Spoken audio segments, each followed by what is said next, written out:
Assalamualaikum warahmatullahi wabarakatuh. Waalaikumsalam warahmatullahi wabarakatuh. Halo sahabat Samoa, jumpa lagi dengan saya Nurli Prima Oktaviani di obrolan cerdas Samoa Channel.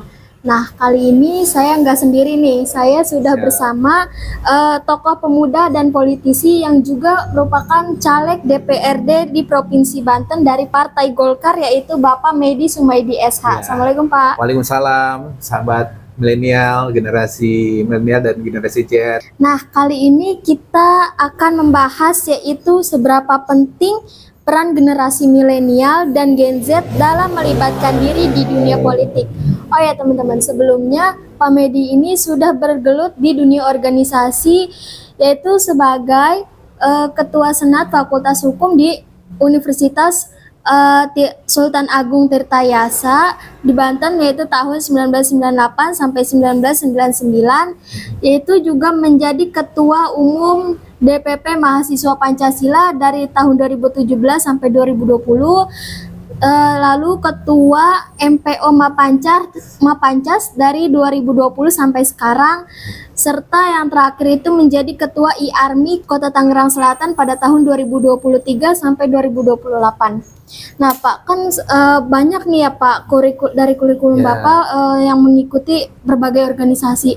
Boleh diceritakan nggak sih Pak, kenapa Bapak itu tertarik banget sama yang namanya organisasi ini? Oke, terima kasih. Saya panggil Dinda aja ya, gitu. Lebih ini. Terima kasih Dinda atas kesempatannya untuk bisa sharing, diskusi seberapa penting generasi milenial dan generasi Z untuk memahami tentang diterjun di dunia politik. Ini justru yang menarik. Saya dengan pengalaman saya di banyak organisasi kepemudaan baik di tingkat daerah maupun tingkat nasional, memang dalam tanda kutip ada catatan khusus untuk generasi milenial ini dan generasi Z ini, bahwa kecenderungan masih kurang senang dengan berorganisasi, gitu tuh. Ini PR-nya. Nah, mudah-mudahan pandangan saya ini salah. Nanti mohon dikoreksi sama teman-teman generasi milenial dan generasi Z. Padahal pembangunan bangsa ini ujung tombaknya generasi muda. Nah, kita berharap banyak dari apa yang hari ini dilakukan oleh generasi muda yang jumlahnya luar biasa banyak. Nah, generasi milenial dan generasi Z ini punya posisi strategis. Bagaimana peran dia di dalam berkontribusi untuk membangun bangsa dan negara. Nah, saya mengajak nih ke generasi milenial dan generasi Z, ayo kita sama-sama punya peran di dalam dunia politik untuk membangun bangsa dan negara untuk lebih baik. Karena target bangsa Indonesia di tahun 2045 menjadi negara maju itu harus tercapai. Nah, tentu kalau anak muda tidak terlibat, generasi milenial dan generasi Z tidak terlibat, ini sayang. Nah, capaiannya mungkin kita akan dalam tanda kutip belum tentu bisa dicapai oleh kita. Nah, makanya bagaimana kita menjadi negara maju, negara kalau di dalam konteks ini adalah bagaimana kita menjadi negara menuju negara emas, gitu kan? Di tahun 2045 ini Indonesia menargetkan itu. Indonesia menjadi negara yang maju. Nah, ini sekali lagi harapannya ke teman-teman generasi milenial, ayo kita kuatkan barisan kita, ayo sumbangsi pemikirannya, gagasannya untuk sama-sama terjun di dunia politik, supaya nanti memahami bukan hanya dari cara pandang dari luar saja, tetapi dari dalam. Karena banyak hal yang bisa bisa diraih oleh anak muda.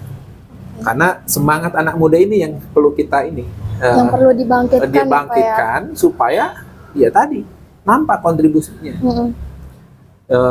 Indonesia Emas tahun 2045 ini yang menjadi acuan buat kita supaya apa? Kita menjadi negara yang berkembang, maju lagi ke negara yang tadi diharapkan oleh kita, memberikan kesejahteraan untuk masyarakat, bangsa dan negaranya. Itu.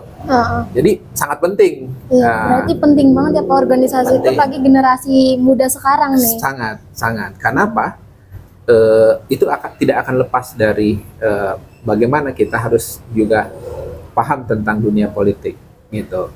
Nah, tentu mulainya dari belajar berorganisasi di level, kalau dulu kita mungkin anak-anak muda zaman sekarang juga ada sih, ada OSIS gitu kan, bagian SMA, SMP. itu ada OSIS kan, terus OSIS juga banyak, ada ekstra kulikuler, ada karate, ada taekwondo, itu kan semua organisasi semua yang bisa kita ada di dalamnya, sehingga nanti adik-adik kita bisa berprestasi gitu, karena dengan prestasi itu kita akan memiliki kebanggaan.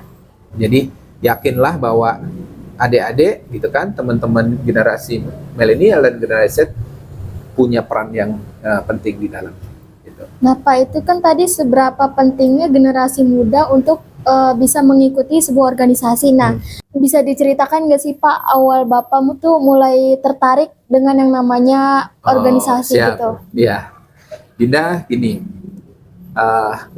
kalau biasanya kalau di organisasi itu sebutan Bapak agak kurang pas. Biasanya Abang, Dinda, Kanda gitu ya. Nah, ini juga sebutan-sebutan mungkin agak kurang familiar dari adik-adik milenial. Tapi itu Dinda, Abang, Kakak gitu kan. Nah, panggil aja saya Bang Medi. Karena biasanya di mahasiswa Pancasila Bang Medi gitu. Oke? Yeah. Jadi gitu Dinda. Tadi pertanyaannya pengalaman. Iya, pengalaman Jadi, Bang Medi sendiri. Saya ini berangkat dari keluarga petani. Yang hari-hari dulu waktu kecil kita pernah ngalamin. Ini mungkin generasi milenial belum mengalami hal itu. Saya dari keluarga petani, jauh dari kota gitu. Saya udah mulai ikut support keluarga. Ya, itu mulai support keluarga, bagaimana mensupport keluarga dalam membantu kegiatan orang tua. Contohnya, saya dulu pernah ngangon kerbau, ngangon itik, kalau bebek ya. Iya, bebek. Jadi dari situ tuh, kemudian terus udah besar, wah kalau gitu saya nggak boleh dong cuma hanya bisa bantu dari sisi fisik, tapi juga harus juga membantu dari sisi lain. Nah, apa itu? Saya sejak kelas 2 SD, saya udah aktif di organisasi. Namanya Pramuka. Oh, berarti udah dari dini banget ya Pak ya? Udah dari kelas 2 SD, dulu kan nggak ada TK. Iya. Belum ada TK tuh, di kampung saya ya. Iya. Jadi 2 SD saya udah ikut Pramuka dan ikut long march, jalan jauh. Teman-teman kagak ada yang ikut, saya ikut. Itu tuh. Jadi serunya sebenarnya berorganisasi itu ya saya ngerasain dari kecil. Kelas 2 mulai terus saya bergelut saya minati organisasi. Di SMP juga demikian. Saya aktif di Pramuka, kemudian di organisasi pencinta alam. Nah, di SMA juga sama. Saya ikut tergabung di pencinta alam Gidik Harimau, SMA 1 Serang. Iya. Gitu. Gidik Harimau. Kemudian di Pramukanya juga. Terus saya di bangku kuliah juga sama.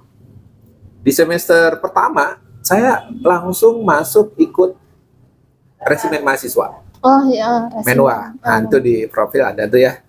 Jadi ikut pendidikan dasar resimen mahasiswa. Jadi pendidikan militer. Sebagai bekal saya untuk berlatih disiplin. Nah, dari situlah tergerak di semester 5 saya jadi ketua senat Fakultas Hukum. kemudian semester 7 jadi presiden mahasiswa, dan banyak organisasi yang saya ikuti, baik yang daerah maupun nasional. Nah, yang terakhir saya menjadi ketua umum mahasiswa Pancasila. Disinilah menurut saya banyak belajar kita dengan dunia luar. Ya, organisasi ini yang membesarkan saya bisa bergaul dengan komunikasi dengan Pak Menteri. Nah, kita bisa komunikasi dengan tokoh-tokoh nasional yang zaman dulu, ini zaman mahasiswa. Saya misal kita mengenal Pak Doro Jatun Kuncoro Jakti, kemudian Mamen Heruman, kemudian Pak Suryadi Sudirja. Jadi tokoh-tokoh Banten itu mulai saya kenal ketika saya masuki dunia kampus. Dan itu yang memotivasi saya, oh ternyata mereka aja bisa. Kenapa saya nggak bisa? Keluarga petani pun saya yakin bisa. Ya, terbukti yang tadinya mungkin orang pesimis, bisa nggak sekolah ke perguruan tinggi. Saya yakin diri saya bahwa saya bisa. Dan saya terbukti, saya masuk ke perguruan tinggi di kampus Untirta itu tahun 1997. Jadi saya masuk 97, saya masuk ke organisasi, saya hidup dari menghidupi organisasi itu, karena ada falsafah atau ungkapan lah begini, hidupilah organisasi itu, pasti kamu akan hidup di dalamnya. Jangan minta hidup dari organisasi, hidupilah organisasi itu. Nah, saya berkeyakinan bahwa saya bisa menghidupi organisasi dan saya bisa menghidupi kegiatan apapun. Nah, ketertarikan saya itu ya dari situ mulai, bahwa ternyata kita mampu, kita bisa bergaul, kita bisa ketemu sama Pak Menteri. Ini diawali ya, dulu sekitar tahun 98-99, saya membuat acara namanya Seminar Nasional tentang Otonomi Daerah, kalau nggak salah itu. Saya mengundang Pak Menteri untuk hadir di acara saya, dengan mungkin kampus saya jauh kan, Untirta kan belum dikenal, gitu. Tapi saya buat terobosan. Saya hadirkan Pak Menteri, waktu itu Pak Menteri Otonomi Daerah itu Pak Rias Rasid. Nah, Pak Rias Rasid. Nah, itu unik. Saya ketemu beliau itu di kamar kecil. Saking sibuknya beliau, kita sulit untuk ketemu ya. Namanya aktivis, kita terobos saja. Dari situlah kita mulai punya keberanian, punya nyali. Ternyata nyali juga harus dibenturkan dengan keadaan. Dan alhamdulillah beliau hadir di acara kami. Nah, semangat itu tentu menjadi catatan buat saya. Nah, tidak ada sesuatu yang tidak mungkin kalau kita berkeinginan, punya keyakinan untuk maju. Itu yang saya rasakan dari keluarga petani, kemudian ingin merubah nasib. Karena ungkapan menyatakan bahwa Allah tidak akan merubah suatu kaum ketika kaum itu sendiri tidak mau merubahnya. Allah tidak akan merubah nasib Bung Medi kalau Bung Medinya sendiri nggak mau merubahnya. Maka saya ingin berubah. Saya mau dari keluarga yang petani, ya paling tidaknya harus lebih baik lagi. Petani yang mungkin unggul, petani yang modern, petani yang memberikan banyak manfaat buat masyarakat, kan gitu. Bukan hanya untuk diri sendiri aja, nggak, untuk keluarga aja tidak mencukupi, tapi ketika kita punya ilmu pengetahuan, bekal yang banyak, maka akan lebih luas lagi manfaatnya. Demikian gitu, Dinda. Tadi kan berarti tuh Bung Medi sendiri dari usia SD, SMP, SMA sampai sekarang pun masih menggeluti yang namanya organisasi. Betul. Nah, boleh kasih tahu nggak sih Bung dampak positif maupun negatif nih dari mengikuti organisasi ini apa sih? Kalau saya melihatnya dampaknya positif semua. Positif semua. Iya, negatif itu justru menghilangkan yang negatif berorganisasi itu. Contoh begini, apa sih positifnya berorganisasi? Itu kan pembentukan karakter. Nah, ini generasi milenial dan generasi Z, abang nih berpesan nih ke adik-adik semua, dinda-dindaku semua, di organisasi itu dibentuk karakter gitu. Ya, karakter, baik karakter dirinya, karakter kepemimpinannya, dan tentu visi. Ya, visi untuk membangun diri dan lingkungan bangsa dan negaranya ini yang nanti akan muncul. Karena di situ akan ada muncul spirit nasionalisme, cinta tanah air, gitu. Ini positif, benar nggak? Iya, benar. Nah, kalau udah cinta tanah air, nah, udah pasti akan cinta keluarga, Iya, akan cinta lingkungan, gitu kan? iya, Akan mencintai apa yang ada di sekitar kita, sehingga nanti positif, gitu. Nah, jadi kalau saya lihat nggak ada yang negatif. Nah, apa buktinya tadi? Ketika dia berorganisasi, pasti dia orientasinya adalah bagaimana dia punya peran lebih untuk membangun, bermanfaat untuk bangsa dan negaranya yang lebih maju lagi. Itu. Jadi nggak ada berorganisasi negatif. Nah, yang kalau menurut saya itu jauh. Contoh di dunia olahraga saja, organisasi olahraga. Hari ini kita kan yang ikut kejuaraan nasional ya, mereka berjuang dari sisi olahraga saja. Mereka gimana untuk mendapatkan prestasi? Dia berjuang keras nggak? iya, berjuang. Berjuang keras, nggak mudah loh. Contoh sebagai atlet, dia sebagai misal atlet yang kemarin hari ini lagi misal ini kemarin ikut sepak bola ya, Piala Asia, itu orang-orang yang dipilih. Nggak semua orang sembarang bisa masuk jadi tim nasional. Iya. Nah, kalau mentalnya lemah, nggak bisa. Atau dia latihannya tidak disiplin, nggak mungkin masuk. Jadi dari situ tuh, sehingga dia bisa mengibarkan bendera merah putih di negara lain. Punya prestasi, punya kebanggaan. Belum lagi misal kita dengar adik-adik kita yang juara lari, olahraga dan olahraga lain yang tentu itu membawa kebanggaan buat bangsa dan negara. Jadi saya melihat bahwa saatnya lah generasi milenial dan generasi Z bersatu untuk ikut berkontribusi memberikan yang terbaik untuk bangsa dan negara. Gitu. Nah, kan dari Bung Medi sendiri tadi tuh nggak ada dampak negatif, hanya ada dampak positif aja. Tapi suka duka Bapak sendiri dalam mengikuti organisasi itu apa aja sih, Pak? Kalau suka duka pasti banyak, ya kan. Namanya berorganisasi ini kan modalnya adalah tekad, modalnya kemauan, ya kan. Kalau kita berorganisasi baperan nggak bisa juga. Iya, gitu. benar. Ya, ini adik-adik milenial nih, generasi milenial Z, kita jangan baperan kalau di organisasi. Nah, di situ banyak belajar kita nanti. Sukanya karena banyak teman, ya kan? Banyak relasi. Banyak gitu. relasi, ketemu. Jarang loh bisa ketemu Pak Menteri, sama ketemu Presiden, misal ketemu sama Menko. Nah, kita bisa di sini. Karena apa? Tidak semua mahasiswa bisa ketemu sama orang-orang penting di negara ini, ya kan? Benar banget. Nah, di organisasi punya peluang yang besar untuk itu. Kemudian kalau kita udah lulus kuliah, kalau relasinya banyak, bisa nggak untuk relasi mencari kerja? Iya, bisa. Itu bisa. Atau tadi dengan kita punya jaringan luas, kita bisa berbisnis, usaha.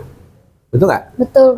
Nah, inilah ekonomi yang nanti diharapkan muncul dari situ. Jadi yang berorganisasi itu punya kesempatan lebih daripada yang tadi tidak berorganisasi, karena dia akan langsung menghadapi persoalan.